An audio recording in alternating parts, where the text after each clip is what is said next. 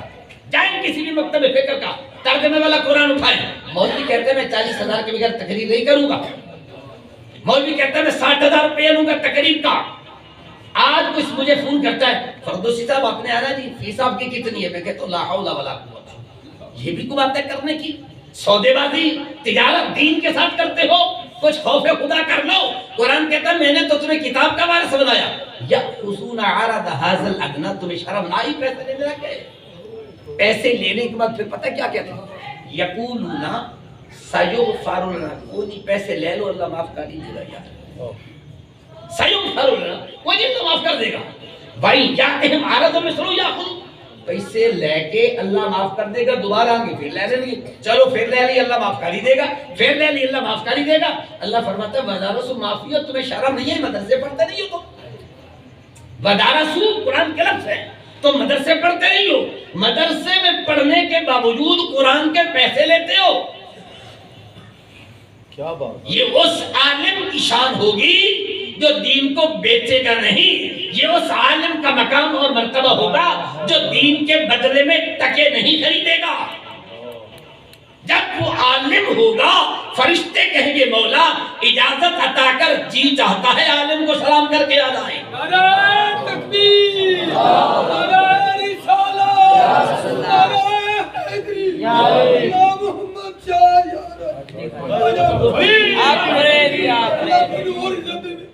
بڑی قرآن کی ایک اور پڑھنا چاہتا ہوں، سورہ یاسین میں واقعہ موجود ہے تفصیل کے ساتھ، تفصیل نہیں عرض کروں گا، کوئی بھی آپ ترجمے والا تفسیر والا قرآن نکال، دو بندے ہیں تبلیغ کرنے کے لیے، تبلیغ کی بڑے اچھے طریقے سے، تو تیسرا بندہ بھی جا کے اللہ نے بھیجا، فرمایا جا، یہ دین کا کام کرتے لوگ مانتے نہیں ہیں، آگے دو بندے کہن کی بات مانو، اوپر سے تیسرا کہن کی بات مانو، یہ دین کا کام کرنے کے لیے، انہوں نے کہا اس طرح نہیں مانتے، کہا کیوں نہیں مانتے؟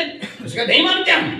اب جملہ سنیے، تیسرا بندہ کہتا ہے یہ جو دو آئے نا تقریر کرنے کے لیے، یہ جو آئے نا دو تبلیغ کرنے کے لیے، یہ آئے نا جو دین کا پیغام لے کر، یہ بتائیں یہ پیسے مانگتے ہیں کہ نہیں مانگتے؟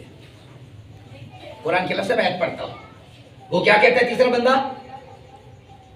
یہ پیسے مانگتے ہیں یا نہیں مانگتے بتاؤ؟ تو کہنے لگے پیسے تے کوئی نہیں مانگ دے، انہوں نے کہا پیسے نہیں نہ لے دے، پھر یہ سچے دے۔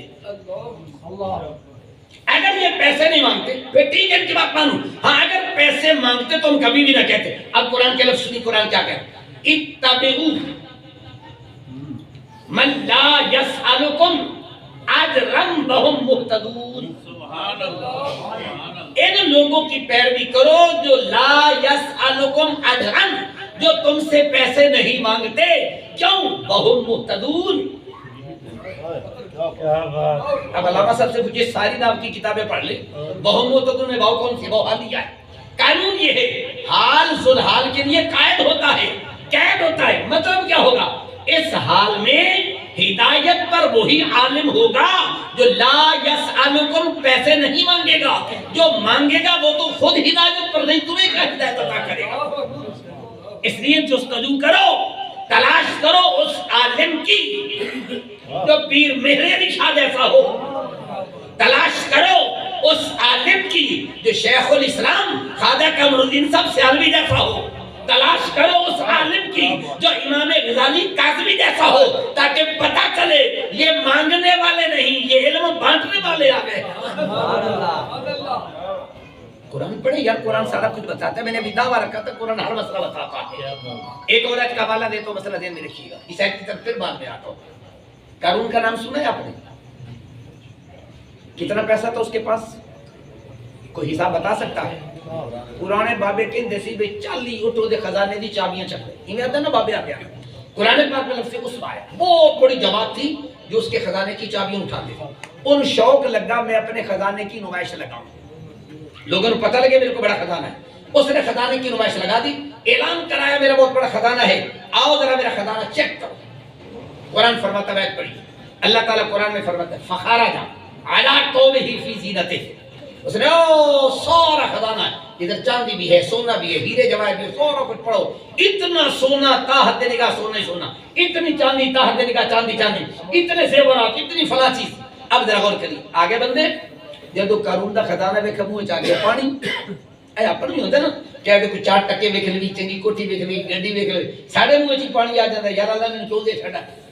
او تینوں سڑن دی کیڑی لوڑ ہے؟ اللہ تینوں دے دیتا ہے، اونوں دے دیتا، اللہ تینوں بھی دے دے گا۔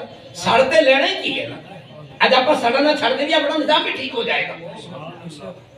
یہ حسد، یہ جلسی پن، یہ ہماری تباہی کا سبب ہے۔ قسم سے کہنا چاہتا ہوں، ایک جملہ ذہن میں رکھیے، آج آپ کسی کا برا نہ سوچیں، کسی کا برا نہ سوچیں، تمہارا کبھی بھی برا نہیں ہوگا۔